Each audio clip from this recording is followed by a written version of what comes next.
schools and law enforcement keep kids safe on a day when the threats and the false reports would be inevitable. Remembering Columbine's story of resilience with the man who recorded it, word by word. Truth testing the claims you're seeing about repealing Denver's camping ban for people who are homeless. It's a shame that you cannot return a $14 million sign because the one Denver bought for the airport doesn't work. Whatever happened to the Jeep that somebody got stuck on South Table Mountain? And this week seems like the perfect week to make more time for your good news. Next.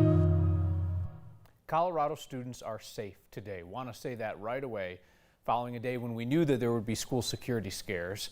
After the shutdown of 1,000 schools earlier this week, also the week that we remember 20 years since the Columbine shooting, there were bound to be some issues today, either through misinformation or malice, and there were a few, but again, students are safe. Officers came running at the word of a weapon at Brighton High School today. A lockdown, then a search, nothing found there. Carmody Middle School in Lakewood went through a similar scare. No weapon was found there either. The money being spent to preserve Denver's homeless camping ban sure would have gone a long way to help the homeless. That is not a judgment. That is simply an observation about the sheer amount of cash that is backing the No on 300 campaign. Enough money for 2 political ads on TV saying that the compassionate choice for voters is to preserve Denver's move along rule. Our politics guy Marshall Zellinger looks at their claims and follows the money. A year ago, this is where my daughter and I were sleeping. The No on 300 campaign, Together Denver, has political ads featuring Natalie and Paul, 2 people who have experienced homelessness. I know what it's like to live on the streets. This truth test is not about their personal stories. It's about the message they're providing about Initiative 300, the ballot question asking Denver voters, yes, the homeless population is free to camp on public property, or no, the homeless camp sweeps can continue. Natalie's ad talks about getting help from a crisis team. If 300 passes, we may not have gotten that help. It prevents police and service providers from approaching homeless. This is an overstatement, but the city of Denver is concerned about getting sued. The actual ordinance for 300 states it shall be unlawful for, let's call this next part police and service providers, to harass, terrorize, threaten, or intimidate someone benefiting from the rights of 300. It goes on to say requesting ID by any person would be a civil rights violation unless supported by reasonable suspicion of a crime. So 300 would not prevent police and service providers from approaching the homeless. If they did, though, it's not clear if it would be considered harassment. Allowing homeless people to camp in parks and public spaces isn't a solution. It creates public health and safety issues. There is some truth in the second half of this statement. Just Wednesday, Denver cleared out the sidewalks near the Denver Rescue Mission to address public health and safety concerns. Food leftovers that attract rodents and pests, human and animal waste that could lead to communicable diseases, and discarded needles. But the city attorney's office told me last week if 300 passes, police would still be able to enforce health and safety laws if there were visible drug use, illegal activity, or unsanitary conditions. Through the end of March, Together Denver raised more than $1.5 million, $200,000 from the National Association of Realtors. Why? A spokeswoman told me 300 does not address the root cause of homelessness or provide funds for housing and mental health services. Do they provide funds for housing and mental health services? I didn't get an immediate answer. The Denver Center for the Performing Arts contributed $50,000. The owner of Cherry Creek Shopping Center provided $25,000. Why? They told me Together Denver has our stance. Well, a more specific answer might be because the Cherry Creek Trail and the public property around it go right behind the mall. And the Colorado Rockies here contributed $10,000. I didn't get an immediate response as to why, but I should point out the Rockies also contribute to homeless help. Kyle, they even sponsor a race in June, the Home Run for the Homeless 5K. Marshall, thank you. So Denver voters should have a ballot by this point. If you don't have it, you're expecting one, you can call 311 to check. Remember also, this year, the city is not sending out the Blue Book voter information guides. You can download it online from the Denver Elections website, or again, call 311 and they can mail you a hard copy. It's not a sign. At least it's not a working one. The $14.5 million light-up sign out on the airport along Pena Boulevard, the one that the city unexpectedly got stuck paying for in full, is no longer working. The city's original deal to share the costs of the sign with Panasonic fell through when it turned out that the sign violated highway rules. limited what ads they could put on it for the time being. Well, now we've learned the DIA had to shut off the digital LED light posts earlier this month because they are not functioning properly. DIA says it is waiting on Panasonic to come up with a plan to repair them. Colorado's Democratic Senator Michael Bennet is making the announcement of a lifetime. He's cancer-free. He shared the good news today, 1 week after his prostate cancer surgery. Now, as for that other announcement that we are expecting from him, Bennet has said that if his cancer treatment was successful, there's nothing stopping him from running for president. So I suppose another big announcement soon. With all the attention this week being given to Columbine, I did not want today to pass without mention of the 168 people we lost in the Oklahoma City bombing 24 years ago today. Ceremony was held at the memorial site this morning. Members of the community read each name aloud, including those of 19 children. This weekend will be filled with remembrances for Columbine and community gatherings looking to the future, 20 years after the shooting there.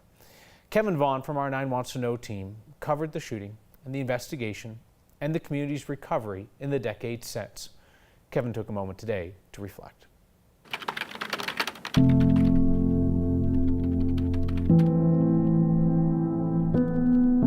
I was driving there and I was listening to the radio and the initial reports that there had been multiple people shot, that there were pipe bombs going off, and it was bewildering, to be honest with you. And I kept thinking that this was some kind of a strange prank or a hoax or something like that.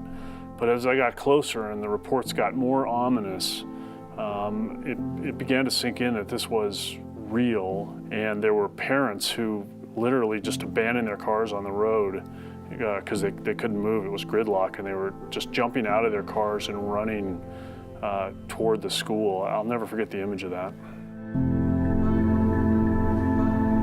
The day Columbine happened, I'd been a reporter for about 12 years. My kids were pretty young.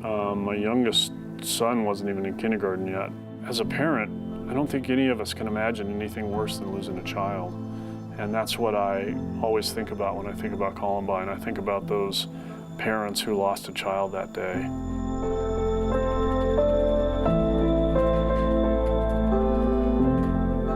It is hard to talk about. I was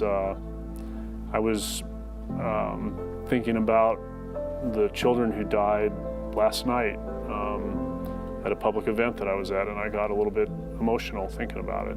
And I don't see how you can't. I mean, it's just so awful.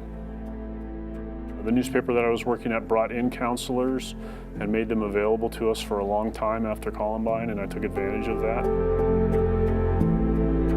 I think about a woman named Betty Scholes who came out of the school the night of Columbine late at night and patiently talked to me and a couple other reporters who were there, and was so kind as she told us about her nephew Isaiah, who had been killed that day. And I think about so many other parents who allowed me to spend so much time in their lives and in their homes. That's what I think about. I think about those people and what a debt of gratitude I owe to them for trusting me to tell their stories. Kevin mentioned having access to counselors after the shooting, and we want to remind you that there is always someone there to listen and to help if you need it. The Colorado Crisis Services offers support 24/7. You can call 1-844-493-8255 or text the word TALK to 38255. Some of you, I'm certain, will never forget the 13 names and 13 faces, but for some others, I'm sure they have faded from memory in the last 2 decades. Colorado made a promise to Columbine to never forget.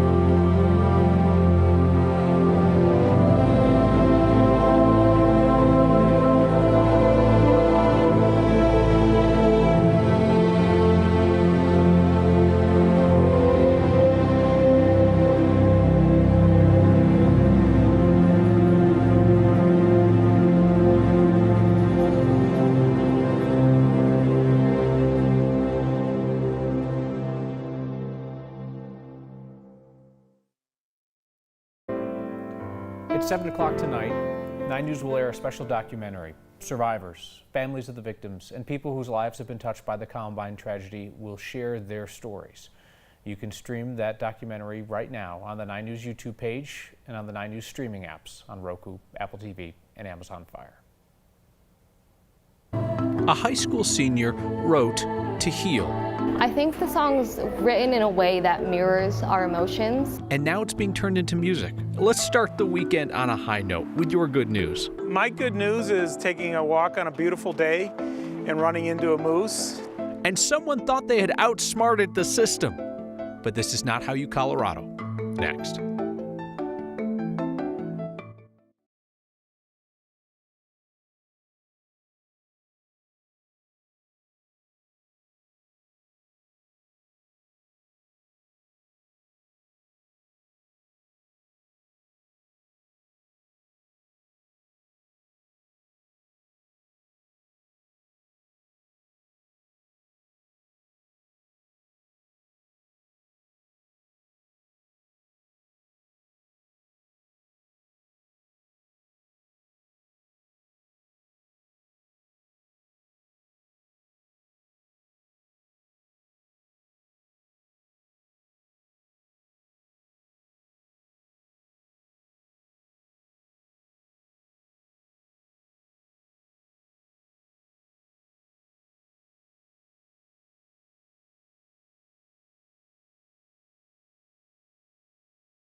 We will try this in just a moment with a microphone.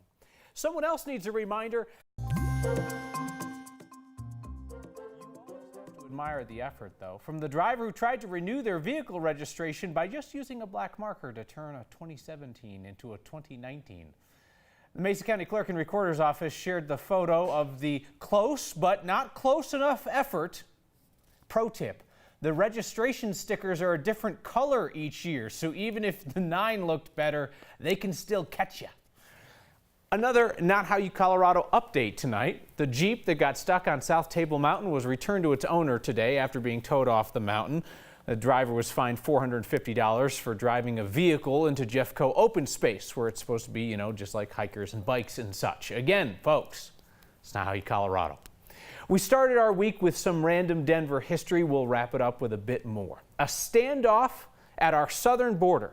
Not Mexico, the border between Colorado and New Mexico. Jeremy Hohola takes us back to 1936.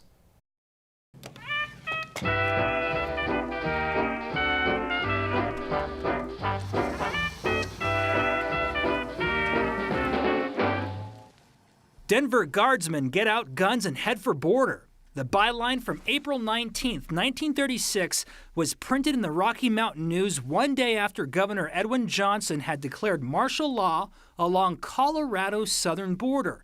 The paper reported the governor ordered the guardsmen to the border to repel a threatened invasion of alien beat workers and indigent laborers. Troops patrolled highways, inspected trains, and set up checkpoints at the border to turn away anyone looking to enter Colorado for work. The declaration sparked a brief border dispute between New Mexico and Colorado.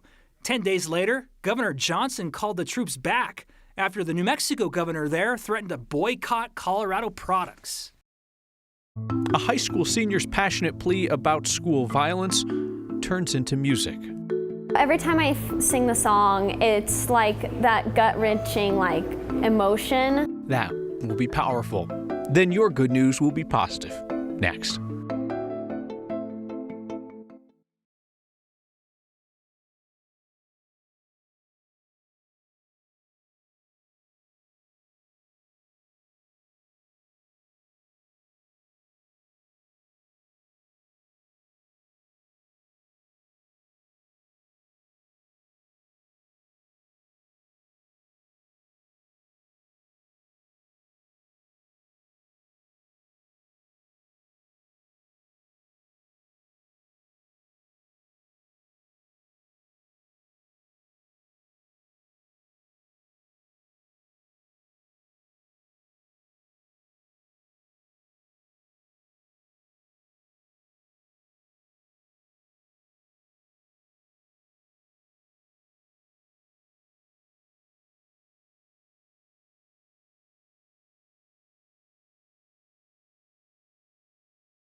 I always wanted to show up in this show twice. That was super fun. Mike's back together. Here we go. Fabulous Friday, sunshine and 70s. A nice day today. It goes even warmer tomorrow, but there's a storm off to the west of us. It's going to change things just in time for the Easter Sunday holiday. And for outdoor plans, plan on a little bit of rain. Temperatures in the low 60s early on, and the rain will really pick up after lunchtime. Between now and then, though, mild air, winds out of the southwest bring us a partly to mostly sunny day tomorrow. And temperatures are going to be really nice to be outdoors. Tonight, fair skies 47, full moon tonight. Tomorrow with sunshine 78, an isolated evening storm. Cloudy and cooler for Sunday and Monday with occasional light showers moving out Tuesday. Ahead of a nice warming trend for Wednesday and Thursday. Here's your weekend forecast in detail. Saturday looks to be the pick day for outdoor activities. Again, not an awful forecast, but a little bit of rain on Sunday, Kyle. Thank you, Kathy. A choir at Arvada West High School is preparing for a rare moment, the chance to debut an original song written by a renowned American composer. It's a piece inspired by a former student. Our Nelson Garcia explains. The words they're about to sing comes from a place they know well.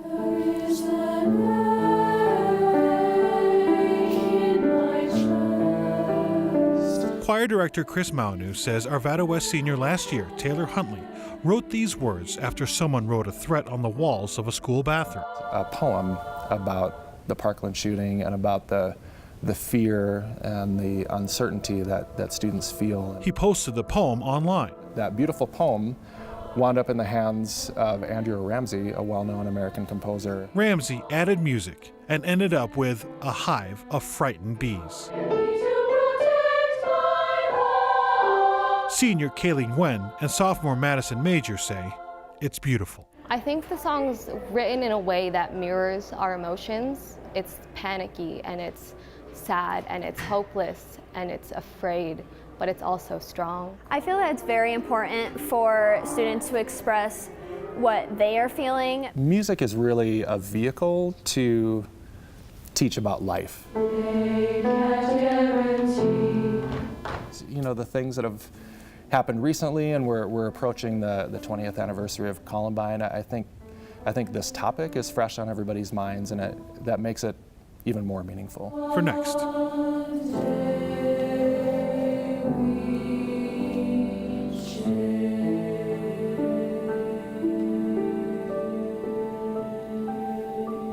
I'm Nelson Garcia.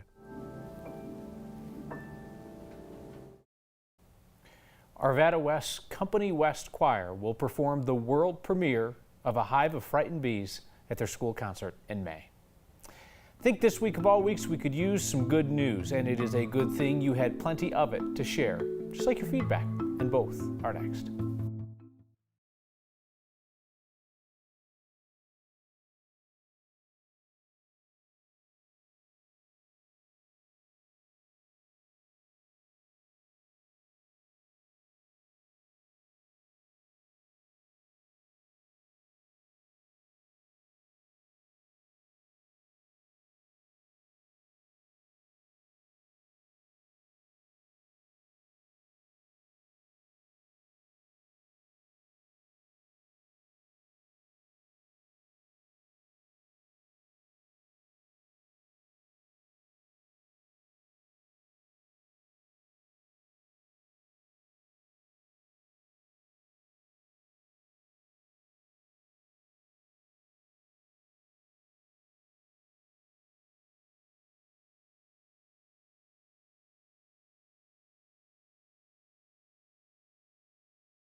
I'm thinking we are due for some good news right about now, so let's hear yours.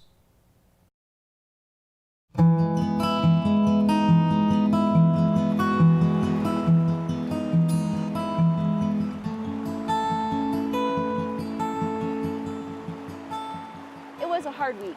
And so it's really refreshing to be out here and to just unwind and enjoy a really amazing day. My good news is that my kids' preschool was closed for Good Friday, and I took the day off, and we decided to come to Golden to enjoy the day. Well, my good news is Chimney Gulch that I'm going to ride. The weather, I was blown away by how many people were outside in downtown Golden. Pretty surprised, but seems like half the city's outside today enjoying the weather. My good news is taking a walk on a beautiful day and running into a moose.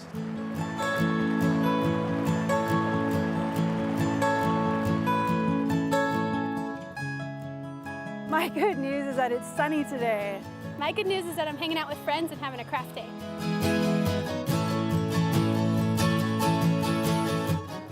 Oh, yes, the moose. And there's a moose.